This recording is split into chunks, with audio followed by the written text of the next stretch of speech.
Hello, everyone, and welcome to another edition of the Edric Show. I am your host, Edric Jerome. This is the place for intelligent conversation with interesting people. Go ahead and hit that subscribe button and ring that notification bell, and you'll get notified when I post content each and every week. My guest is author and Breedlove. Her latest book, Part-Time Nomads, Traveling the World by Bicycle, tells the story of her and her husband as they traveled the world by bicycle. Can't wait to talk to her about that. In addition to being an author, Anne has a passion for art and history. She wrote her master's thesis on American women printers in the 18th and 19th centuries.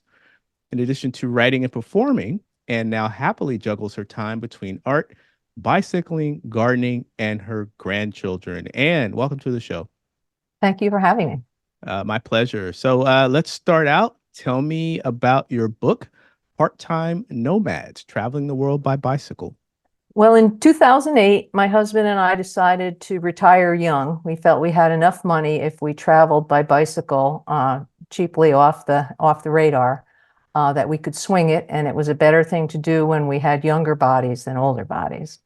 So our first trip, we crossed the United States to the Atlantic Ocean. And as we traveled and met people and friends and relatives, I created quite an email list. I was not technologically savvy enough to do a blog back at that point, so I just sent emails. And everybody in the 8 years, 30,000 miles, 21 countries that we added to my email list all said I should write a book. So in 2019, I started taking classes at the Writing Salon, this nice little place in San Francisco. And in figuring out, maybe I could learn a few tips about writing. And when I would write about the more eventful things that happened to us, for example, being stuck in a storm, 38-hour storm in Mongolia that destroyed our tent, people were really confused. They just didn't understand what we were about. And so then in June of 2020, I had this aha moment. It was like, I get it. I have to tell the backstory first. The first thing I need to do is write the story of how my husband Jim and I went from being fairly typical working parents to international world cyclists. And I started writing in June, July of 2020, and the first 6 chapters just flew off my fingertips. It was so much fun. And the great thing about it is in all the trips that we've taken, I always keep journals.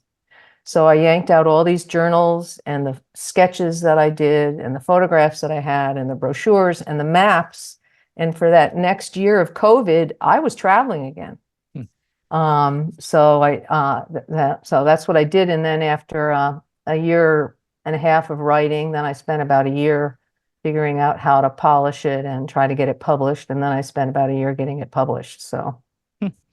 I know you've written a master's thesis, obviously, and I'm sure in your previous life, you wrote, articles, things like that. But in terms of becoming a professional author, writing at the novel level, was that something that you thought about earlier in your career, or was this just something that just happened in your later years, as you said, after going to that writer's circle? Well, first off, my book is not a novel.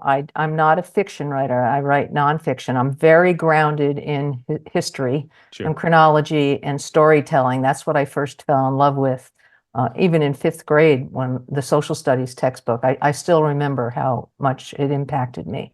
I would think that the journals helped me a lot. And then when I got my bachelor's in history from Cal and my master's in history from San Francisco State. And I certainly got feedback from the teachers there that they thought I was pretty good at writing. And my master's thesis advisor helped me to get my thesis published in the California Historical Quarterly. And so I get, and then, keeping all those journals, but definitely grounded in the real world of day-to-day things that I'm doing, not imagination kinds of stuff. Sure. And I met you at the Marsh Theater doing a performance of I guess a snippet of your book, Part-Time Nomads, and you titled the piece "Biking with Sheep," bicycling with sheep. And so it was very enlightening to me because just the way you tell the story of bicycling, particularly through France, I imagine it's beautiful and all of the things you guys went through in France. So tell me about your biking experiences, particularly through rural France, and how that became actually a piece that you perform on stage. So my book is hybrid published, and I chose to take on, I don't know why, but the responsibility of marketing myself. Marketing is much harder than writing, even than cycling. But I was pounding the pavement on many of the major commercial streets in San Francisco, and I was going down Valencia Street because there's a number of bike shops and bookshops and stuff. And I went past the Marsh, and it's like, well, I used to usher there. I haven't ushered there since COVID, but I was a usher there before COVID. And I thought, ah, I should tell this story about trying to market my book. And so I went home and I looked it up, and they had this thing called the Monday Night Marsh, which is really for fledgling people who have a story to tell to practice and figure out how to get it out there. It's just a wonderful program. And I had to apply to it. I had to think it through and put a proposal together and stuff. And at first I was going to I was going to perform about the struggle of marketing. But then after I got accepted and I dug deeper into this whole business of 20-minute monologues, that's what the Monday Night Marsh is all about. It said, you really should try to focus on one idea and one question. And I realized that the pivotal event for Jim and I was that utterly fluky happenstance decision to do what's called a self-guided tour in rural France. We really had no idea what it meant, except that it included bicycles, which is something we both loved since being teenagers, and that we actually connected with in the mission when we first met in the early 70s. That's actually chapter 1 of my book, Part-Time Nomads, that happenstance thing that led us into this very coddled, idyllic 25 to 45, 50 mile a day bicycle ride through France in the countryside with great food and nice places to stay and beautiful scenery. And that's really the pivotal event that Jim and I came back from that. And it's like from June of 97 until we retired. Well, even after we retired, our lives were, well, we were making a living and had 2 kids to finish raising. But once they were finished with college and we could afford it, we decided that we wanted to do this, to travel the world by bicycle. So France was kind of just a fluke that put us on the path. Your performance fluke. was very interesting, and you looked like you've been doing it for a long time. What was your approach to creating the piece? Because you had the audience in the palm of your hand. I did. You were poised. Yeah, I mean, people were the way I felt it, and looking around, people were riveted to your story. It was interesting, and you came across like, wow, maybe you've done some performing before. So was that your first time being on stage? Well, you know what? When I retired in 2008, I retired from teaching as an adjunct professor of history at several East Bay community colleges. So I had spent a decade. It was a second career for me. I've spent my adult life bouncing back and forth between art and history in one form or another.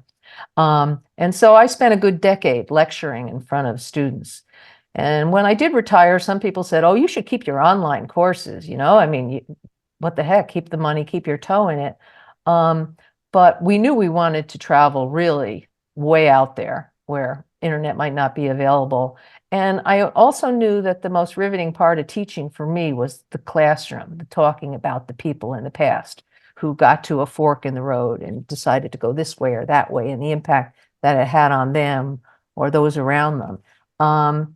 And so when I did the Marsh, I don't, I don't have the imagination, I don't think, of somebody who writes novels.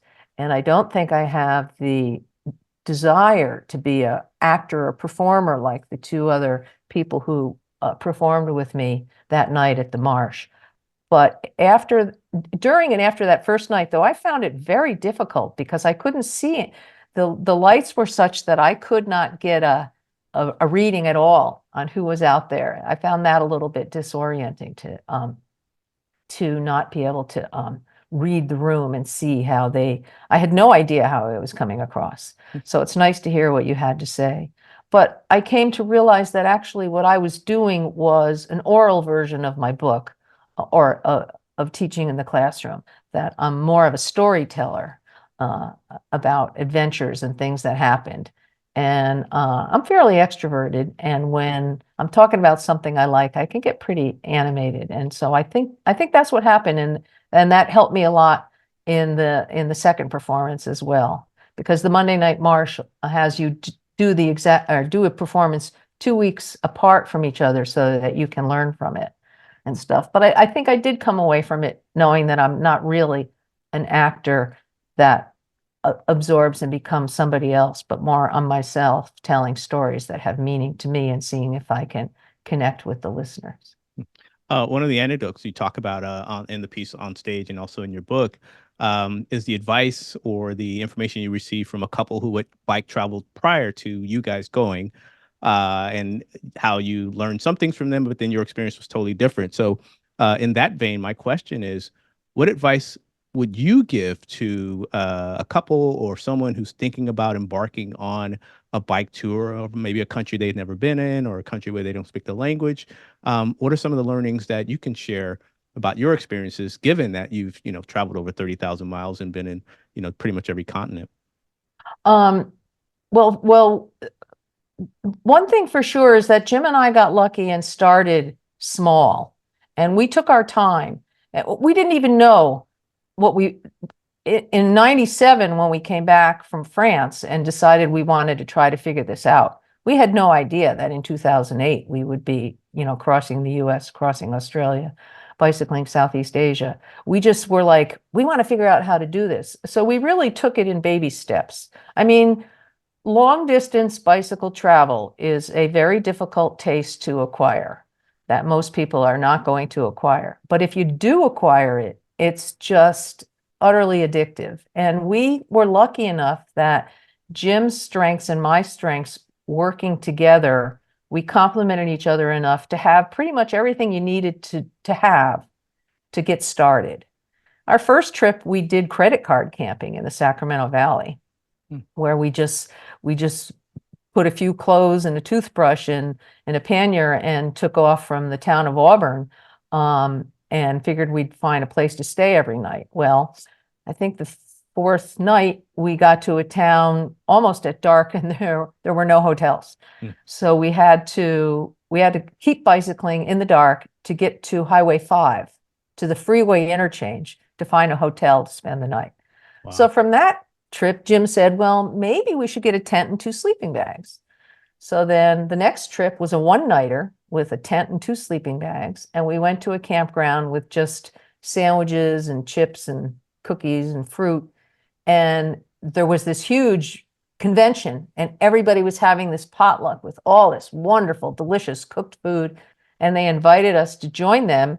And when we left that, Jim said, well, maybe we should get a stove and a pot and pan.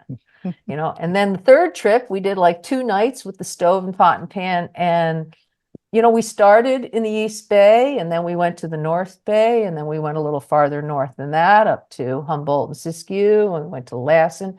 And most of these early trips where we really cut our teeth learning the hard way and making mistakes were done both locally enough and short time enough, with short enough distances that when we learned from the mistakes, they weren't catastrophic. We learned, we made mistakes. Like we went to Siskiyou County in spring break because I was teaching, April, Easter week, and we got snowed on and froze. It was magic bicycling up the snow. But then when you come down and you're just freezing, so we were planning on taking a couple more days to get home, but by the time we got back to the car after 6 days of cycling, everything was sopping wet. So we went home. put with our tail between our legs and well, we did not have waterproof equipment at that point. There was a lesson. Replace this equipment with truly waterproof equipment. So we really got lucky that way. And maybe it was because we were working and we did have kids and we did have jobs that we just did these small scale things to the point there that we ended up branching out to Arizona and Idaho and Washington and Oregon. Before we retired, we managed to also get to Ireland and New Zealand. But by the time we did those, a lot of the major mistakes we had made and learned from.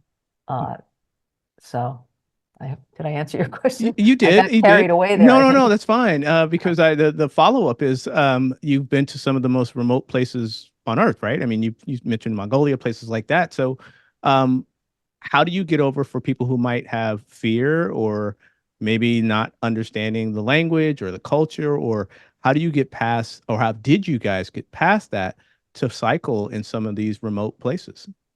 You know, it is a little bit tricky. When we were in New Zealand, we met this fella from London who was in his second year of a 3-year solo around the world trip. This was back in 2003 when the Iraq War was going out, and he was planning on crossing Asia. And we were like, I don't know, with a British passport, I'm not so sure that's so smart right now.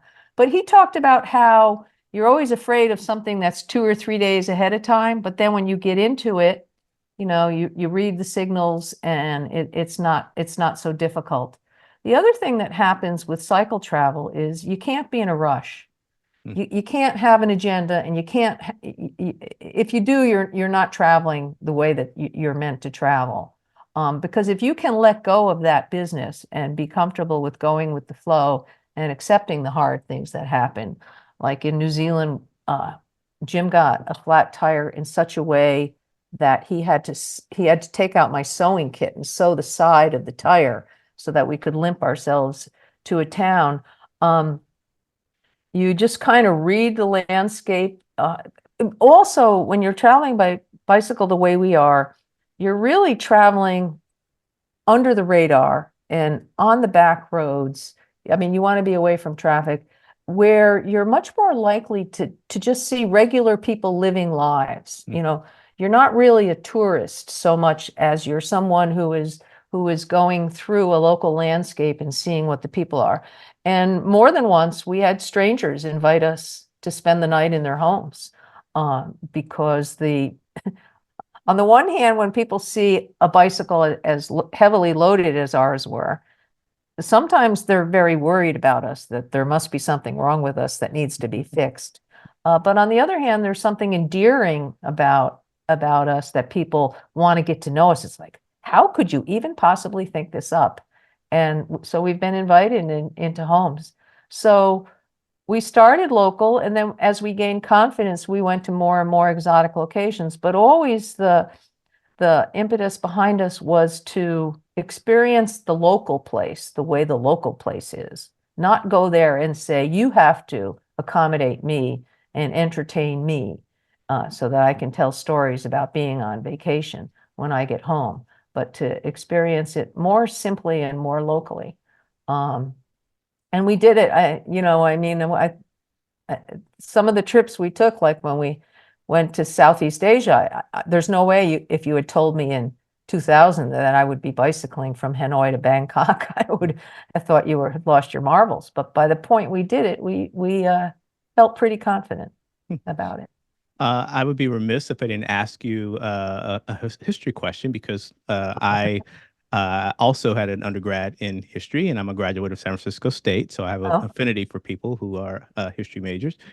But I want to ask you about your master's thesis because several years ago I was working on another project, and I came across the name Mary Catherine Goddard, who, oh, yes, who was, and I had no idea. For those who may not know, she was the printer of record for the Declaration of Independence, and she's actually yep, her name is actually on there, which is a great yep. trivia question. You can ask, is there a woman on the Declaration of Independence? And the answer is yes, she is there. So you wrote a master's thesis about women printers in the 18th, 19th centuries, which I imagine are totally under the radar. So maybe you can speak to that and just how critical important they were during that time. You know, it was, I actually wrote two papers. My bachelor's thesis at Cal in history was 18th century women printers. And most of them were women who stepped up to the plate when the male relative died or became ill or something busy, like the case of Mary Catherine Goddard. She and her mother ran the shop for her brother while he was gallivanting here, there, and everywhere. Hmm. She ended up becoming the postmaster general of the country during the war. She was the highest ranking female in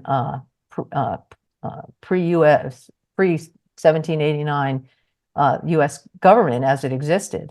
And I actually went to DC into the Library of Congress. Her newspaper, because it was written on 100% or printed, excuse me, on 100% cotton rag, is still extant. You can go and see it with gloves on your hand. I requested it and got it out and read her newspaper. So for me, when I went back to school as a reentry student in my 30s, transferring from Diablo Valley College to Cal, and I would take all these history classes and love them, I was always like, but what are the women doing? But what are the women doing? And because my first degree from City College was in printing, I was curious about women printers in the 18th century. And I ended up discovering that there were at least a dozen of them that ended up in a major way running a print shop in that time period. Particularly, you know, very much like the Rosie the Riveter thing of World War II, women stepped up to the plate because there was a vacuum. Many of the women of the 18th century also were stepping up to the plate because there was a vacuum in the work that needed to be done because the men were off fighting. In the case of my master's thesis at State, I actually looked at San Francisco late 19th century women publishers. And again, there were about a dozen or 20 of them, and many of them were involved in the suffrage movement in one way or another. And that was really very interesting to discover that. There in the 1870s, 1880s, 1890s San Francisco, it was still wide enough open and unpredictable enough that an individual who had the wherewithal and the brains and the motive to fit themselves into an enterprise could do it. And a few of these women did. And that story is in I think it's spring 2001 edition of the California Historical Society. So to me, it was very fulfilling to get answers about what were women doing during these pivotal time periods. That was very moving and very interesting, that also had a personal connection to me in the printing industry. No, that piqued my interest on a couple of different boxes to check for me. So I just thought I wanted to ask you about that because it is such a fascinating topic, and I appreciate you sharing your insights on that. And Yeah. like I say, it's I love history, and I can go down a rabbit hole about history, but Me we'll, too. we'll Me stop. too. Absolutely. We'll stop. We'll get back to the. We'll have to meet over coffee sometime. Absolutely, absolutely. So getting back to the book, Part-Time Nomads, Traveling the World by Bicycle. At the end of the day, what do you want your readers to take away from this book? I think the most wonderful thing, the world is a wondrous place. And if you take the time to go and travel it slow and see it up close and personal and connect with people, it's just mind-blowing how rich and diverse and fascinating the world is. And it was life-changing for me, for Jim and I, to stumble on this and to see the world that way. And I just think with all of the grief and animosity and ain't it awful and how come I'm not getting my fair shareness of this world, just go and see other people in other places, and you come home and you realize it's like it's such a gift to be born into a country, you know, where you have, I mean, I arrived in San Francisco at the age of 18 with $300 in my pocket, with my parents having no idea. That's another story. And I pulled it off. You know, I mean, nobody in downtown San Francisco wanted to hire me in 1972. They looked at me like the hayseed that I was and said, shouldn't you go back home? Mm. But I was determined that I was going to survive. And, to live in a country that allowed me to do that, an 18-year-old female, is pretty amazing. And if you travel the world and see all these other places, when you come back home, you appreciate home a little bit more, I think. Excellent. Well, Anne, if people want more information about you or to get a copy of the book, and maybe are there more performances on the way? Where can they get that information about you? I am doing a lot of readings. I'm going to be reading and selling my book at Las Positas, one of the places that I taught at before I retired. They're having their literature festival this Saturday, May 11th. So I will be doing things like that. I don't know if I will. I would be willing to perform the biking with sheep routine again, but I'm not sure what the venues would be.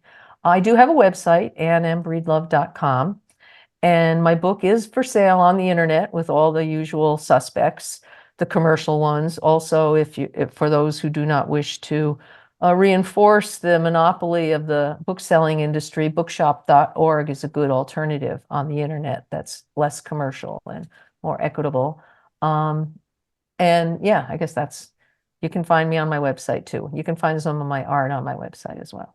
Fantastic. Well, Anne Breedlove, author of the new book, Part-Time Nomads, Traveling the World by Bicycle. I really appreciate you coming on the Edge Show, and I enjoyed our conversation. Thank you. And I look forward to meeting you for a cup of coffee and talking history sometime. Absolutely. Absolutely. Sounds We'll get good. our calendars out when we're done because, Okay. yeah, for sure. For Yeah, sure. I'd Uh, enjoy it very much. all right. This has been another edition of the Edric Show. I am your host, Edric Jerome. This is the place for intelligent conversation with interesting people. Go ahead and hit that subscribe button, ring that notification bell. You'll get notified when I post content each and every week. I want to thank you for tuning in, and I will catch you on the next episode.